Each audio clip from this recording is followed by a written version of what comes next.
Every Royal Rumble has a winner, but it also has somebody that came this close. And sometimes fans think WWE picked the wrong winner. Today, I am blind ranking to every Royal Rumble runner-up in WWE history, and we are asking one simple question. Did WWE make the right call? So we start off with 1988, where we have Hacksaw Jim Duggan winning, and the runner-up is the One-Man Gang. I'm going to be really honest with you, with some of the older ones, I don't really know what the choice is. The first couple, I'm not going to really talk too much about because I don't know that much about it. I know Big John Studd was a winner. Ted DiBiase was the loser. Is that a good choice? I don't know. Then we have 1990, and the runner-up being Mr. Perfect. I think this would have been a pretty good choice, considering Hulk Hogan pretty much won every single thing ever during this time period, so giving it to somebody else would have made sense. Then in 1991, Earthquake was a runner-up. Was Earthquake good? I don't fully know that. I've seen a couple of clips of him and I was not that impressed, but I don't really know who would have been a better choice than Hulk Hogan again. Then we go to 1992, where Psycho Sid is the winner. I think they picked the good choice in Ric Flair being the winner, winning the WWF Championship at the time. So then in 1993, as I'm looking at this, the runner-up in 1993 was Randy Macho Man Savage. So we could have potentially had Bret Hart versus the Macho Man. That is a billion times better than the match we got at WrestleMania 9 between Bret Hart and Yokozuna. I think that's a mistake. I'm talking out of storyline purposes. I don't know what was going on in 1993 for Macho Man. Think of the match you could have had at WrestleMania 9 that maybe would have saved the show even in the slightest. So 94, they were co-winners. I don't fully know who was the runner-up then at that point. I guess it worked out, not really for Lex Luger, but for Bret Hart. Then in 1995, the British Bulldog was actually the runner-up. And would this been a better match of British Bulldog versus Diesel at WrestleMania 11? I don't really know. I think Shawn Michaels was the right choice. And then Diesel actually being the runner-up in 1996. Again, Shawn Michaels was the right choice because there's 0% chance Diesel is doing a 60-minute Iron Man match with Bret Hart and making an iconic moment like Shawn Michaels and Bret Hart did. So again, I think Shawn Michaels was the correct choice. Then in 1997 was Bret Hart. Even more interesting because even though Stone Cold won, he was stripped away of his shot at the WWF Championship. Bret Hart, I guess, would have went for the title. Who was champion at the time in 1997?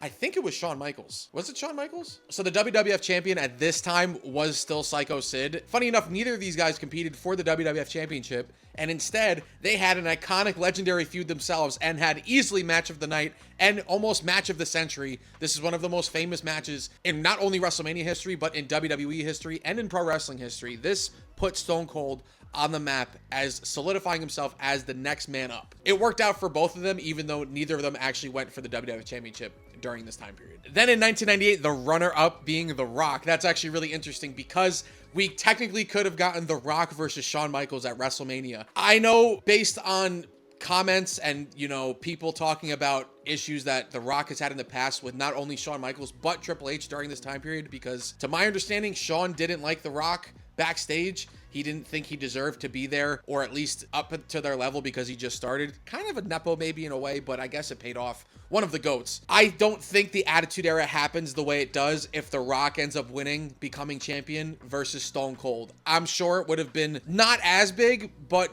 either just as big or slightly, it would have still been impactful, but I think Stone Cold was still the right choice. And this is coming from a Rock fan. So, all right, let's keep going. So then we go to 1999 where Vince McMahon was the winner and Stone Cold being the runner-up. This one doesn't really matter because Vince McMahon did win, but he did forfeit his shot at the title because The Rock was his champion. He was the corporate champion. Through drama and storyline, since Vince forfeited, Shawn Michaels appointed Stone Cold, because he's the runner-up, to face The Rock at WrestleMania for the WWF Championship, so it didn't really matter. So technically, Stone Cold is a 4-time Royal Rumble winner, technically. This one, again, 2000, The Rock did beat The Big Show, but Rocky's feet did touch the ground first. So even though Big Show was the runner-up, he still got a chance at the WWF Championship at WrestleMania 16 in a Fatal 4-Way, which I don't love. It is what it is. And The Rock didn't get his shine at WrestleMania, which still bothers me to this day. So the runner-up in 2001 was Kane. Kane is the only one that I think at some point in his career should have won a Royal Rumble because of how many eliminations he had. I don't think maybe he should have been WWF champion. Let's say that the World Heavyweight Champion existed during this time period in 2001. I think it would have been totally fine and justified for Kane to win and challenge for the World Heavyweight Champion, but that didn't happen. But this is Kane's best Royal Rumble, and he loses to Stone Cold. So basically, Stone Cold won 4 out of the last 5 Royal Rumbles and ended up obviously having one of the best feuds and best matches at WrestleMania in one of the best WrestleManias. So I guess it paid off, but it would have been nice to see Kane, not necessarily at this point, but at some point win the Royal Rumble. I feel like he always performed very well. He always eliminated a lot of people.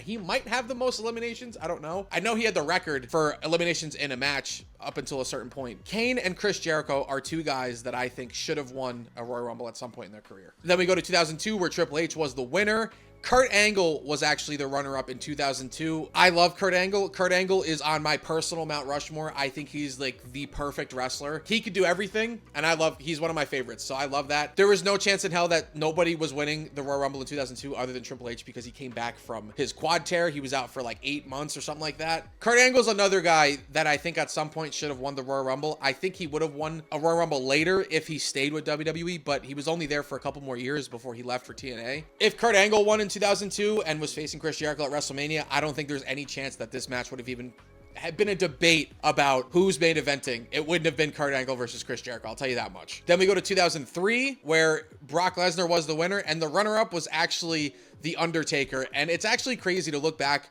throughout the career of Brock Lesnar and how much The Undertaker put over Brock Lesnar. There were so many times where Brock Lesnar beat The Undertaker. It would have been pretty cool to see The Undertaker versus Kurt Angle in the main event of WrestleMania for the WWE Championship. We know what they can do together.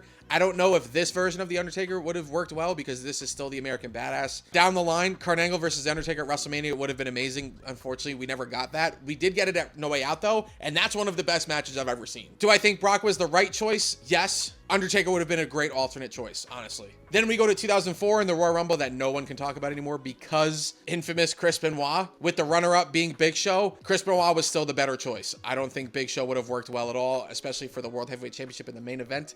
Big Show was a great big man, shouldn't be in the main event. That's just how it is. Then we get 2005 with the winner being Batista and the runner-up being John Cena. This is the famous botch at Royal Rumble where both of these two eliminate each other at the exact same time. You could not plan this in any way. The way they landed perfectly at the same time, that caused so much controversy, and Vince comes out and tears both his quads. If you've never seen this, which I don't know how you're a wrestling fan or a WWE fan and you've never seen this, please watch this. It's chaotic. This one didn't really matter because they both challenged for their respective main event championships at WrestleMania. Batista challenged Triple H for the World Heavyweight Championship. John Cena challenged JBL for the WWE Championship. So they still got what they wanted. It really didn't matter. All this really did was determine who was main eventing, and the better storyline was clearly Batista versus Triple H. Then we get to 2006, where Rey Mysterio is the winner and Randy Orton is actually the runner-up. And this is another one where it didn't really matter because they both ended up challenging Kurt Angle for the World Heavyweight Championship. So they actually had a triple threat match. So again, didn't matter who won. Then in 2007, you have The Undertaker winning the Royal Rumble and Shawn Michaels being the runner-up. This is another one where, again, it really didn't matter. Shawn Michaels challenged John Cena at WrestleMania for the WWE Championship, and The Undertaker challenged Batista for the World Heavyweight Championship. So again, they both won. But interesting enough, the winner, which was The Undertaker, didn't main event WrestleMania. It was actually Shawn Michaels versus John Cena, which I find interesting. Then we go to 2008, which again, they did this a lot in the 2000s. Now that I'm looking back at this now, didn't really think about runner-ups, is John Cena was the winner in a historic return at the Royal Rumble, and he eliminated Triple H, who was the runner-up. But again, both of these two challenged for the WWE Championship at WrestleMania in a triple threat match because John Cena used his Royal Rumble challenge at No Way Out and then ended up in a triple threat anyway. So again, didn't matter. There's a lot of these that didn't matter now looking back at it. I thought this was going to be way more like controversial. Again, 2009 didn't matter because Randy Orton won, Triple H being the runner-up. These two faced each other at WrestleMania 25 for the WWE Championship. So Triple H loses but ends up winning the championship later before WrestleMania, and then they had a great feud building into WrestleMania and ended up flopping at WrestleMania 25, which is really weird. So again, didn't matter. Then we go to 2010 where Edge is the winner, John Cena being the runner-up again. I don't think mattered because at this show, this is WrestleMania 26 if I remember correctly, Edge challenges Chris Jericho for the World Heavyweight Championship. John Cena challenges, I think it was Batista, who was WWE champion at the time, at WrestleMania 26. So again, didn't necessarily matter. The only thing that's really interesting about this one is neither of them main evented because Undertaker versus Shawn Michaels main evented that show, which was the correct choice. Then we go to the lovely 2011 Royal Rumble where Alberto Del Rio won the Royal Rumble And funny enough, the crowd was hot for Santino. I'm not saying it would have been the best choice, but Santino in 2011 was so over with the crowd. The crowd would have exploded if Santino won. Do I think WWE made the right choice? I guess in terms of the foe for Edge for WrestleMania 27, I could not stand Alberto Del Rio. I still really can't. Never really cared for him. It would have been hilarious to see Santino win. That means that Edge's retirement match would have been him versus Santino Marella at WrestleMania 27 for the World Heavyweight Championship. I guess WWE made the right choice, but I would have liked to see that. I'm just saying. I'm just saying. Then in 2012, Sheamus was actually the winner of the Royal Rumble, and he challenged Daniel Bryan for the World Heavyweight Championship at WrestleMania 28. And the runner-up was actually Chris Jericho, which again is interesting because Chris Jericho actually ends up having a really, really good feud against CM Punk going into WrestleMania 28. He doesn't win. That was a great feud. So I'm not going to say that Chris Jericho was the better choice, but also imagine a world where we get a prime Chris Jericho versus Daniel Bryan at WrestleMania that isn't 13 seconds long. But it is the catalyst for the Yes movement, so I guess it has its perks. I guess they made the right choice because of what happens down the line. Then in 2013, it was John Cena and the runner-up being Ryback. The Rock was the WWE champion at this time, and John Cena was clearly going for that. That was his goal for the entire year, was to beat The Rock. So I guess in terms of who the runner-up is, there's no chance in hell we would have ever seen The Rock versus Ryback in any form whatsoever. So if you had to pick between these two, WWE made the right choice. Then we go to the interesting 2014 where a returning Batista wins the Royal Rumble, eliminates Roman Reigns, and the crowd did not want either of these two to win. It didn't matter who it was. If the winner was not Daniel Bryan, they were incorrect. Do I think WWE made the right choice? I'm going to say yes. This was a catalyst for like complete fan takeover with Daniel Bryan, but it also made a pretty cool storyline between the three of them and just Daniel Bryan versus the Authority, because this basically took a back seat, but it doesn't take a back seat without Batista winning. Then we go to 2015. This is the infamous Roman Reigns Royal Rumble, where again, the crowd was completely against it. Not only just for Daniel Bryan, but the fact that they were basically denying Roman Reigns because Roman Reigns had been pushed to the moon by this point and the crowd was already sick of it. They could not do anything about it. They even tried to incorporate The Rock returning to help Roman Reigns when he was being attacked by the Authority, and it just didn't work. The more interesting part is that the runner-up is Rusev, and I don't think Rusev by this point was like main event guy. Never really was in WWE to begin with, but Rusev Day did get over, but I don't think Rusev Day realistically could have challenged for the WWE Championship at the time. I just don't think that, especially against Brock Lesnar. Just between these two, I guess they made the right choice because Rusev versus Brock Lesnar would have moved absolutely nobody. Then we go to 2016, and I think that this one's really interesting because this is the one where Roman Reigns had to put his title on the line. Whoever won became WWE champion, and this is a year that is riddled with injuries and riddled with so much shit where there were plans for WrestleMania 32 for Roman Reigns and it all fell flat because of how many injuries there were. What did they do? They incorporated Triple H and ended up winning the whole thing, eliminating Roman Reigns, but that wasn't the final two. The last two were actually Triple H and Dean Ambrose, and the crowd really wanted Dean Ambrose to win. And I think they should have just let him win and just had Dean Ambrose versus Roman Reigns at WrestleMania. I think it would have been fine. The crowd would have been behind Dean Ambrose and they would have booed the shit out of Roman Reigns, which I know they didn't really want. But I think it was a better choice than what we got with Roman Reigns versus Triple H because that match fucking sucks. Then we move on to Royal Rumble 2017 where the winner being Randy Orton and the runner-up being Roman Reigns. Again, the crowd was getting nervous. You could tell if you watch this back they were like, oh my God, they are going to make Roman Reigns win yet again. Luckily, that didn't happen. And Randy Orton actually wins and starts a feud with Bray Wyatt. And I know people don't love the feud with Bray Wyatt, but I kind of do. It's kind of like a guilty pleasure kind of thing. I think they made the right choice. And Roman Reigns actually ends up facing The Undertaker at WrestleMania in just a non-title match and main events WrestleMania, retiring The Undertaker technically. But this is where we start including the women because now we are on to the Royal Rumble 2018 where Asuka was the winner with Nikki Bella being the runner-up. I'm just gonna say it straight up. Nikki Bella, whatever you want to say about her, I don't think she's the best. Asuka being who Asuka was, especially at this time, she was a monster. I think easily this is the correct choice. But what blows my mind about this is that she had an undefeated streak going into WrestleMania and ended up losing to Charlotte. I think she should have won. So correct choice for the Rumble winner. I think the incorrect choice for who won at WrestleMania against Charlotte Flair. And then for the men's side for the 2018 Royal Rumble is Shinsuke Nakamura being the winner and Roman Reigns being the runner-up.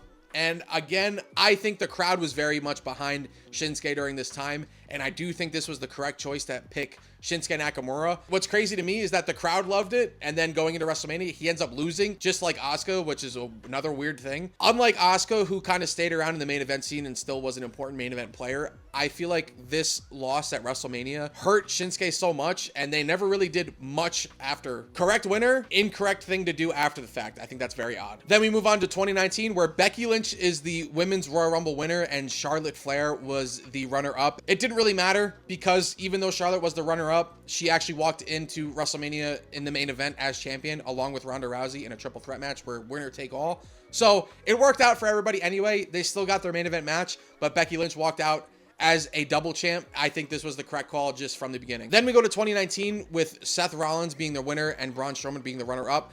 I guess Braun Strowman could have won this. I actually really liked Braun Strowman during this time period. I think Seth Rollins was a better choice, I would say.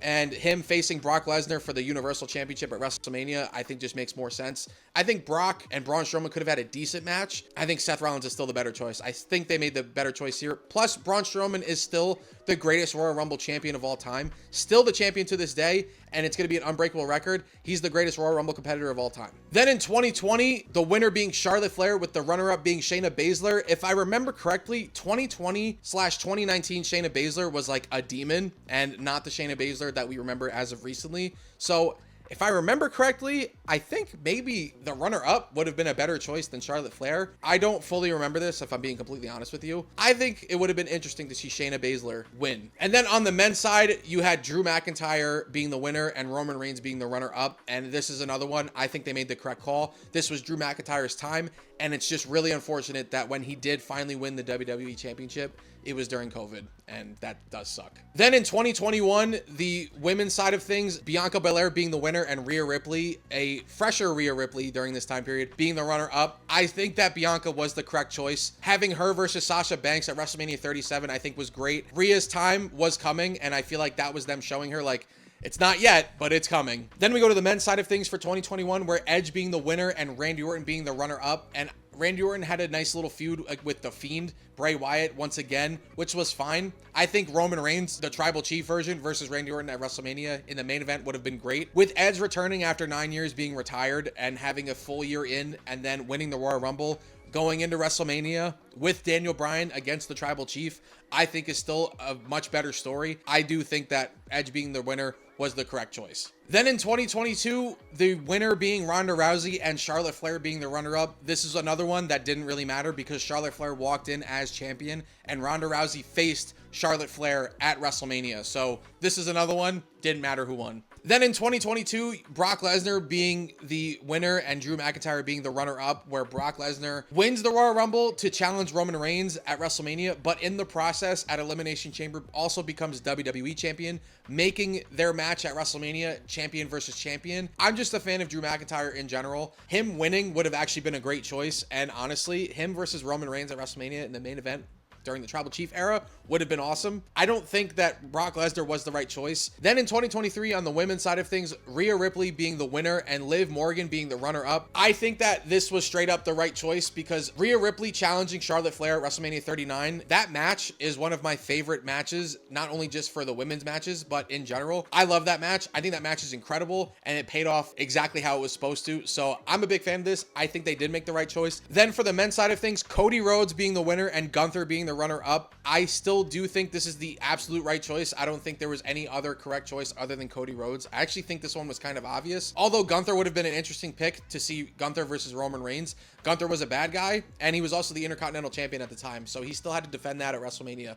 And we ended up with that amazing triple threat between him, Sheamus, and Drew McIntyre. It's no question, this was easily the right choice going into WrestleMania because people wanted to see Cody Rhodes beat Roman Reigns. Then for the Women's Royal Rumble in 2024, Bayley being the winner and Liv Morgan being the runner-up. Bayley was a huge fan favorite going into the Royal Rumble to begin with. She was having a lot of issues with damage control at the time where Bayley was kind of being left out and like pushed to the side and really started becoming sympathetic with the fans. So I remember this vividly. I was rooting for Bayley and I chose Bayley to win this, and I was really hyped when she did win. Liv Morgan could have been an interesting choice, but the storyline was there and laid out. I actually think this one was pretty obvious that Bayley was going to win the Royal Rumble, and she did. And I think they picked the right winner. And then she had an amazing match with Io Sky. Then the controversial 2024 Royal Rumble. This one was kind of a toss-up. I thought that CM Punk was actually going to win this with him returning. Luckily, that wasn't the choice because CM Punk actually got hurt in this match and was out until SummerSlam. So Cody Rhodes winning caused this whole shitstorm going forward where he wins. And even though pretty much The Rock versus Roman was set in stone, he points at Roman and that just caused controversy. And then you get the segment after the fact where he basically tells Roman not at WrestleMania. And then we get the whole "We Want Cody" movement, which was crazy. One of my favorite builds to a WrestleMania, if not my favorite build to a WrestleMania. I think this was the right choice because of what we got after the fact. And then the last one, 2025 of last year, this one's not here, but we all know that the winner was Jey Uso and the runner-up was John Cena. And looking back now, I think that John Cena should have won at the Royal Rumble, and then he could have still turned heel just later. I think that would have been fine. And then having Jey Uso maybe win at the Elimination Chamber, because what was weird is he lost the World Heavyweight Championship a couple weeks before the Royal Rumble. So I didn't really have Jey Uso on my map for winning. So when he eliminated John Cena during his retirement tour, I was kind of like, all right, I guess. The crowd liked it at the time, but looking back now, the experimental Jey Uso year of 2025 was kind of up and down and very weird. And even John Cena's retirement tour was up and down and weird at the same time. So I guess in a way it didn't really matter. But either way, John Cena ended up challenging Cody Rhodes in the main event. So John Cena still won the overall build, I guess, out of this because Jey Uso opened the show for WrestleMania and John Cena closed the show. So it worked out anyway, but I still think that the better choice would have been John Cena. What runner-ups do you think should have won the Royal Rumble and ended up main eventing WrestleMania or having some altering, changing career moments at WrestleMania? Let me know in the comments down below. Thank you so much for watching. I'll talk to you in the next one. Peace.